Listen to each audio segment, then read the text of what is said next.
Түсінісу. Талғаттың көкесі мұғалім. Тарих пәнінен сабақ береді. Білмейтіні жоқ. Көкесінің ұшан теңіз білімін ауылдағы ақсақалдар да басшылық мойындайды. Ал кімге әкенің беделді болғаны ұнамайды дейсін.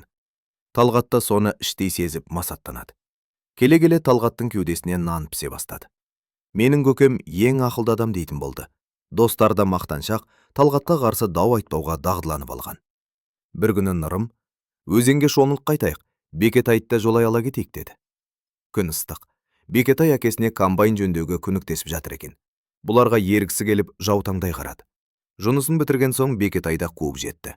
Достар күре жолға түсіп алып, жалаңаяқ борпылдақ топырақты кешіп, өзенге қарай бет алды.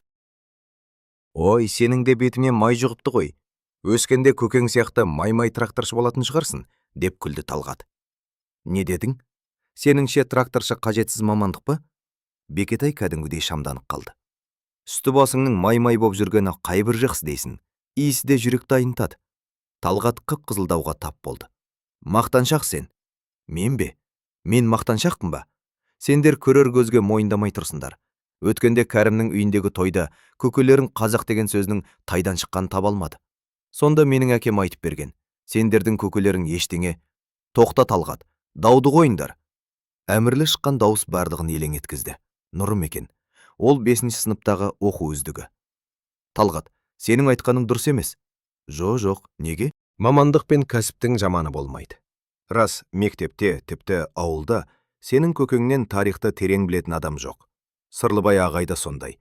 Қазақ тілі мен әдебиетін ол кісідей білем деп ешкім айта алмайды. Менің әкем де, Бекетайдың көкесі де осал жандар емес. Талғат, өзім айтшы, сенің көкең сол кісілердей техника сырын біле ме?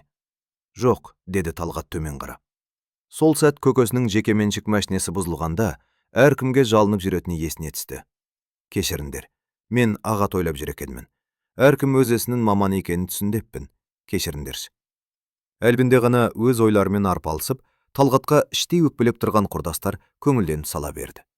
Өзенге қарай құлдыраңдай жүгіріп бара жатқан балалардың соңынан көтерілген қой ұшан ғана қалып барады.